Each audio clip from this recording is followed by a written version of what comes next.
ہم اپنے پروگرام کا باقاعدہ آغاز کرتے ہیں۔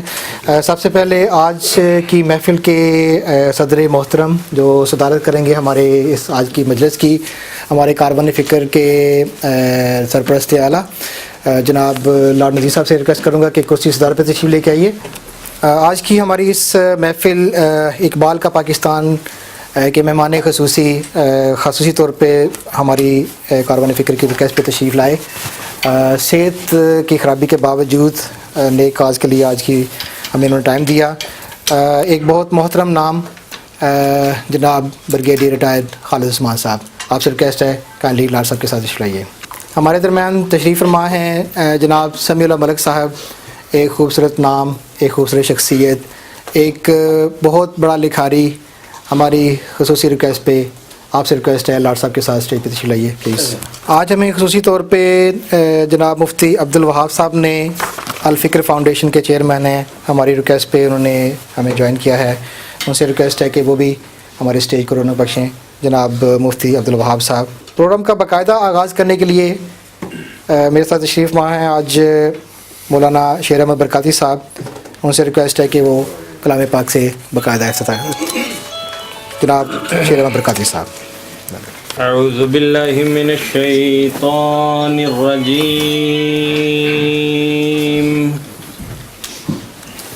بسم اللہ الرحمن الرحیم۔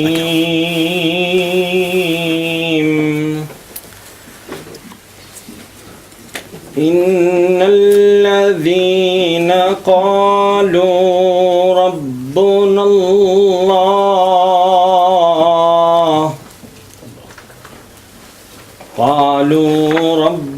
اللہ ثم استقاموا تتنزل عليهم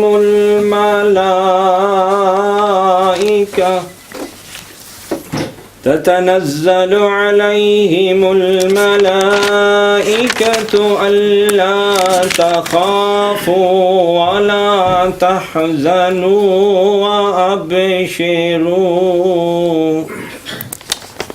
وأبشروا بالجنة التي كنتم توعدون نحن أولياؤكم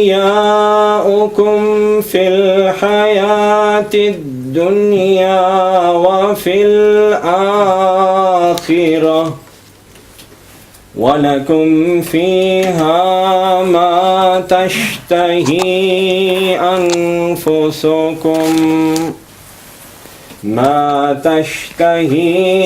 أَنفُسُكُمْ وَلَكُمْ فِيهَا مَا تَدَّعُونَ آمنت باللہ صدق اللہ العظیم۔ آج کی محفل علامہ اقبال، ڈاکٹر علامہ اقبال، ہمارے قومی ہیرو، ہمارے قومی شاعر، وہ شخص جس نے پاکستان کا تصور، پاکستان کا خواب دیکھا اور اس خواب کو تکمیل پہنچانے کے لیے اپنی ساری زندگی وقف کیے رکھی۔ 72واں یوم وفات آج ہم ان کا منانے جا رہے ہیں، اور اسی سلسلے میں میرے مقررین، میرے ساتھی، میرے دوست اور مہمان خصوصی اپنے اپنے خیالات کا اظہار کریں گے۔ کاروان فکر نے جو آج کی اس محفل کا عنوان رکھا ہے وہ ہے اقبال کا پاکستان، اور اقبال کے پاکستان میں آج جو صورتحال ہے، آج جو حالات واقعات ہیں، جو آج تک ہو چکا، جو آج کے بعد ہونے والا ہے یا ہونا چاہیے، وہ ہمارے مقررین، ہمارے دانشور آپ کے سامنے بیان کریں گے۔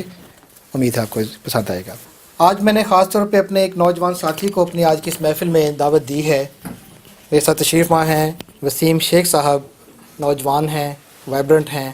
آئیے اپنے خیالات کا اظہار کیجیے، اقبال کا پاکستان کیا دیکھتے ہیں آپ کی نظر سے؟ بسم اللہ الرحمن الرحیم۔ میرے لیے 22 سال اس ملک کے اندر ایک طالب علم کی شکل میں آنا اور اس نظام کے اندر تعلیم حاصل کرنا اور آگے بڑھنا، اور پھر کچھ پچھلے سالوں سے 5 سے 10 سال دل کے اندر ایک عجیب سی تڑپ، ایک عجیب سا نظام، ایک عجیب سا سسٹم، پلٹ کر جھپٹنا، جھپٹ کر پلٹنا، لہو گرم رکھنے کا ہے ایک بہانہ. یہ محسوس کرتا رہا، چلتا رہا، اسی طرح سے نظام آگے بڑھتا رہا. دیکھا تو کچھ اقبال کے تفکرات، اقبال کے کچھ خیالات، کچھ چیزیں ہماری زندگی میں رونما ہونا شروع ہو گئیں. اور آج تھوڑے سے عرصے میں اللہ سبحانہ تعالیٰ کی رحمت سے اتنے معزز مہمانوں کے درمیان ہم موجود ہیں، اور ایک ایسی جد و جہد، ایک ایسا نظام، ایک ایسا سسٹم اس کے لیے کچھ جوانوں کے ساتھ مل کر الفرٹ کے ایریے سے کوشش کی، اور الحمدللہ اللہ کا شکر ہے ایسٹ لنڈن تک آگے بڑھ رہے ہیں. اور بہت خوشی ہوئی کہ آج ہمارے بزرگ، ہمارے بڑے اتنی فکر رکھتے ہیں اور اتنا ساتھ دینے کے لیے تیار ہیں. نہیں ہے نا امید اقبال اپنی کشت ویراں سے، نہیں ہے نا امید اقبال اپنی کشت ویراں سے، ذرا نم ہو تو یہ مٹی بڑی زرخیز ہے ساقی. ہماری منزل بہت دور ہے، لیکن اتنی بھی دور نہیں جتنی بنا دی گئی. ہم نوجوان طبقہ بھی چیزوں کو سمجھنے لگ پڑے ہیں اللہ کی رحمت سے. رسول پاک صلی اللہ علیہ وسلم کی ساری زندگی کی سیرت کو جب اس کو سمجھتے ہیں، دیکھتے ہیں، اور ہمیں کچھ علماء گائیڈ لائن دینے کے لیے، خاص طور پہ میں احمد شیر برکاتی صاحب کا ذکر کروں گا، ان سے ہمیں بہت سا راستہ ملتا ہے. اور ساتھ میں کلیات اقبال، اقبال کا ایک ایک لفظ، ایک ایک شعر قرآن پاک اور رسول پاک صلی اللہ علیہ وسلم کی سیرت ہے. اگر اس کو کوئی سمجھے، کوئی اس کے اندر جائے. انہوں نے کہا، اقبال قرآن کو پڑھتے رہے، سمجھتے رہے، اس کے نور کی طلب رکھتے تھے. اگر آج ہم لوگ سب ان کو فالو کرتے ہوئے آج یہاں سے ایک یہ عہد لے کر اٹھیں، قرآن پاک کا ایک صفحہ روز ترجمے سے پڑھیں، اور اللہ سبحانہ تعالیٰ سے یہ دعا کریں کہ اللہ اس قرآن پاک سے مجھے نور عطا فرما. میں آپ کو یقین دلاتا ہوں وہ ضرور نور عطا کرتا ہے، وہ ضرور کرتا ہے. اقبال کا شعر ہے، خدا نے آج تک اس قوم کی حالت نہیں بدلی، نہ ہو خیال جس کو آپ اپنی حالت کے بدلنے کا. قرآن پاک کی سورہ ہود اس کی آیت کا ترجمہ ہے. ایک ایک شعر کو دیکھ لیجئے. اور ہمارے پاکستان کی جو سیاسی صورتحال اور اس کے حوالے سے ہے، وہ ہمیں اٹھنا پڑے گا، ہمیں یہ جدوجہد جاری رکھنی پڑے گی اور بڑھنا پڑے گا. ایک ایک سٹیپ. ہماری یہ پہلی سیڑھی ہے، ہم جوانوں کی یہ پہلی سیڑھی ہے. ہم یہ طارق صاحب، شاکر قریشی صاحب، ان کے حوالے سے، ان کی وساطت سے ہم یہ کوشش کریں گے کہ یہ سلسلہ اس سے آگے بڑھے.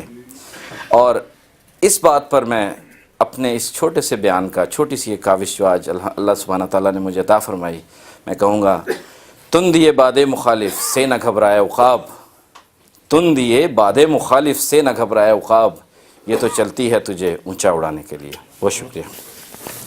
جناب صدر، جو ہماری محفل آگے بڑھتی جائے گی، ہمارے جذبات میں، ہمارے خیالات میں، ہمارے الفاظ میں ایک حدت آپ کو محسوس ہوگی. اقبال کا پاکستان جو آج ہم یہ ذکر لے کے چھیڑ کے بیٹھے ہیں، اصل میں دکھتی ہوئی رگوں کو چھیڑنے کے لیے بیٹھے ہیں. آپ سب کو بلا کے، جو دانشور بھی ہیں، جو سیاستدان بھی ہیں، جو لیڈر بھی ہیں، جو آنے والے معماروں کو تربیت دینے والے استاد بھی ہیں، آپ کے سامنے بیٹھ کے ہم نے ان دکھتی ہوئی رگوں کو چھیڑنا ہے کہ آج وہ لاہوری قلندر، وہ مسلمانوں کا لیڈر، وہ جس نے اسلام کو، قرآن کو، حدیث کو، مولانا رومی کو لفظ لفظ پڑھ کر اپنے اندر جذب کیا، اپنے اندر سمویا، پھر لفظوں میں اتار کر، موتیوں میں جڑ کر، ہاروں میں پہنا کر ہمیں پیش کر دیا، کبھی فارسی میں، کبھی اردو میں. آج اسی اللہ کے بندے کی ذکر کے لیے محفل سجائی ہے، اسی شخص کے گزر جانے کو بنانے کے لیے اکٹھے ہوئے ہیں. لیکن کاروان فکر کا مقصد لاٹ صاحب کے سامنے